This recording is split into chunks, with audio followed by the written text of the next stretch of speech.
Podcast, the official podcast of the 127th Wing, Michigan Air National Guard.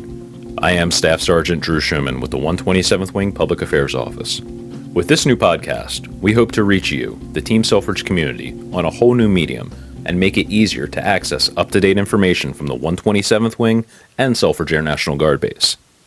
First, I would like to send it over to Brigadier General Rolf Mahman, commander of the 127th Wing, who is at Wing Headquarters this month to deliver his January address to members of the Wing. Good morning, and welcome to the January drill. As I reflect back on 2019, I'm always amazed at all the work you have done to make this place great. We've done major deployments, major inspection, just all the work that goes with it. I'm just truly amazed at what you can accomplish. Looking forward into 2020, we again have multiple deployments on the schedule and a 2-day exercise over the drill in September. Leading up to that drill, we're going to be doing multiple training events to make sure that we are ready and we can execute well for that event. Probably the largest event that we have scheduled for this year is the Open House and Air Show on 6 and 7 June. It really is going to be a fantastic event, and it'll kick off the next 100 years of Selfridge. Our demo team that we have this year is the Canadian Snowbirds, and it is their 50-year anniversary, and this is their kickoff show for the season. They put on a fantastic show, and I'm looking forward to watching them just do their aerial demonstration. Along with the Snowbirds, we have other aerial demonstration teams here as well. We have the Air Force's A-10 demonstration team, and also the Marine Corps Harrier demonstration team. In addition, we'll have other flybys from World War II aircraft and other aircraft in the Air Force inventory. On the ramp, it should be full with aircraft from our Air Force, from our Navy, and from our Marine Corps. Should be a really, really great event. It's our opportunity to open up the doors of Selfridge as part of a cornerstone of Michigan communities and let our community in to see what we do on a daily basis. I'd like to move on to talk about our 3 priorities moving forward. Those priorities are culture, readiness, and people. Culture, we had a great discussion at our Resiliency Tactical Pause. We talked about the word grid, about what we think we are of an organization right now. And now you should all have in your squadrons a word grid of what you want the culture to be within the organization. And I need everybody's help to make sure that we can get to that ideal place. I'd like to really focus in on the priority of people. That is all of you.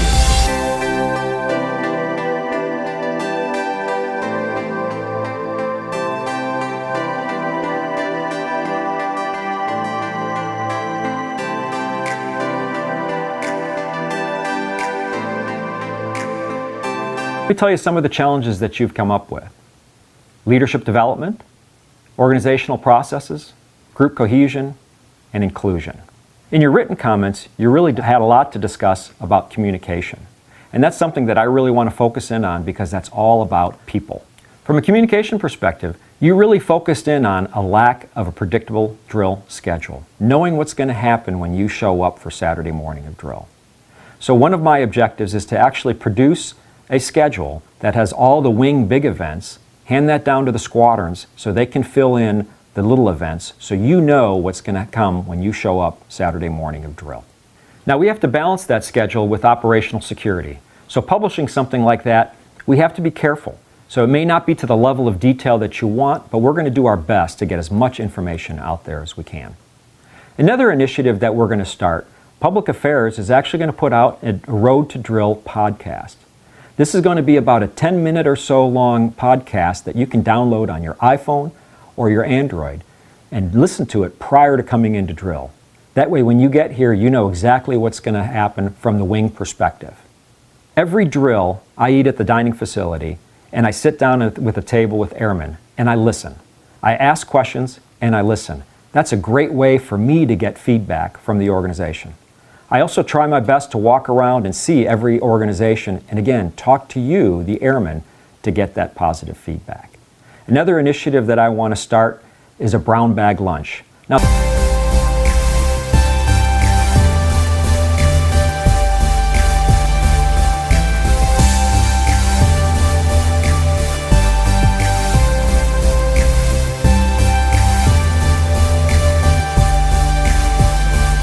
with that, I'd like to hand it off to Chief McDowell.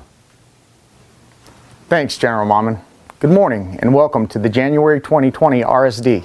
I'm here at the 127th Force Support Squadron Pass and ID section, where our members are working tirelessly, not just for our wing, but for our joint service partners and retirees as well.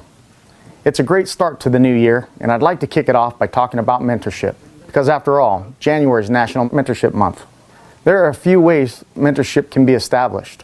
One way is traditional one-on-one mentoring, where a mentor and a mentee will meet on a regular basis and come up with a plan to assist the mentee to achieve their career or family goals and aspirations. Another way is by distance mentorship, where a mentoring relationship in which the two parties or groups are in different locations. The MyVector site, located on the Air Force portal, is a great tool for finding a mentor to establish this type of relationship. Lastly, there is group mentoring, where a mentor is matched with a cohort of mentees. I encourage all of you to find what works for you and establish a mentoring relationship to assist you in reaching your goals. I'm honored to give a big shout out to Senior Master Sergeant Noble from the 127th Wing Headquarters, as she is working diligently to stand up a wing-wide mentorship program in order to best suit our airmen and to bring value to everyone within the wing. If you have any questions or want more information about mentorship, contact me and I will do my very best to ensure that we get you in contact with a mentor. Happy New Year to all, and have a great RSD.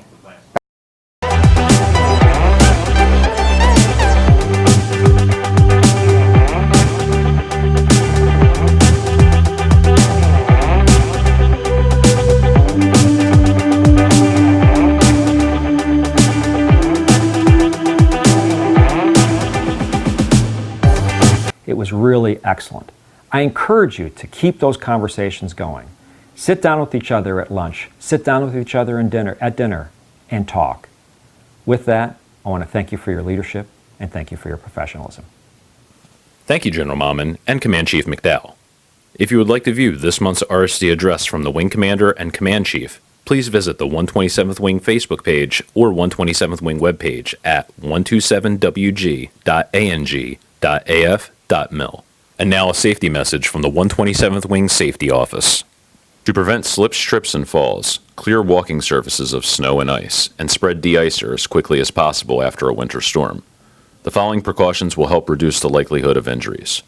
Wear proper footwear when walking on snow or ice is unavoidable. A pair of insulated and water-resistant boots with good rubber treads is a must for walking during or after a winter storm. Take short steps and walk at a slower pace so you can react quickly to a change in traction when walking on an icy or snow-covered walkway. Avoid walking in streets at all costs if possible. Stairs can be especially hard to clear and build up with ice easily. Remember, ice can easily hide under a light dusting of snow. Just because you don't see it doesn't mean it's not there. The 127th Wing Dining Facility will be open this drill from 11 a.m. till 12:30 p.m. on Saturday and Sunday. The dining facility has eat-in and carry-out options available. Enlisted drill status guardsmen eat at no cost and must bring their common access card upon check-in. Officers and active guard reserve working over drill must pay. The dining facility lunch menu for this month is as follows. On Saturday, meatloaf and teriyaki chicken, and on Sunday, Swedish meatballs and spaghetti with chicken. Both days will have short order items available on the menu, including hamburgers, hot dogs, and grilled chicken sandwiches. The Force Support Squadron will be conducting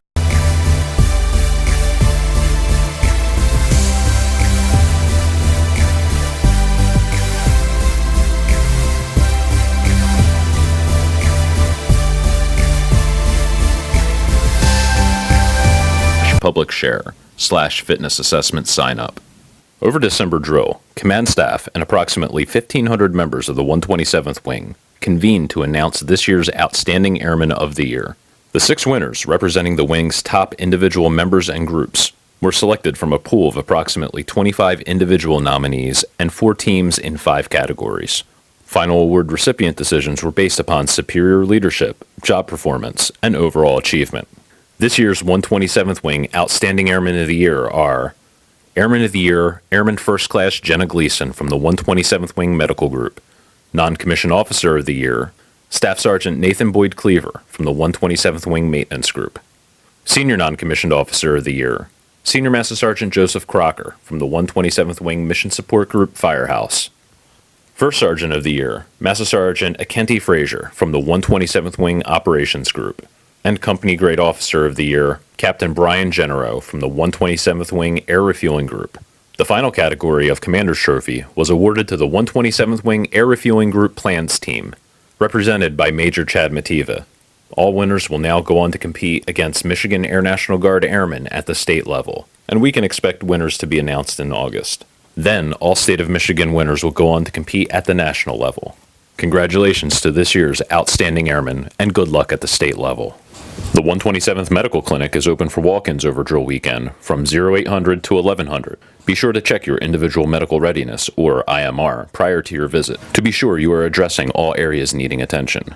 You can access your IMR on the Air Force portal by visiting asims.afms.mil/myimr.aspx. The clinic is also open during the week on Wednesdays from 1300 to 1600. To reach the clinic front desk, please call 586-239-4973.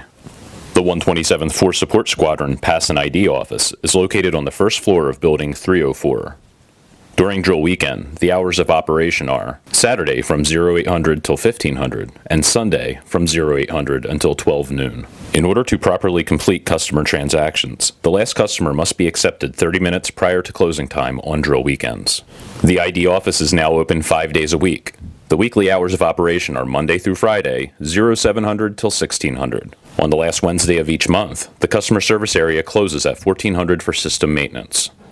If you need to reach the Deers, Rapids, and ID card office via phone, their number is 239-4387.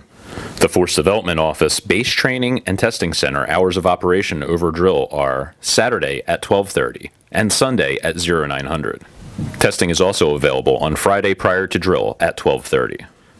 Be sure to coordinate all testing through your unit training manager.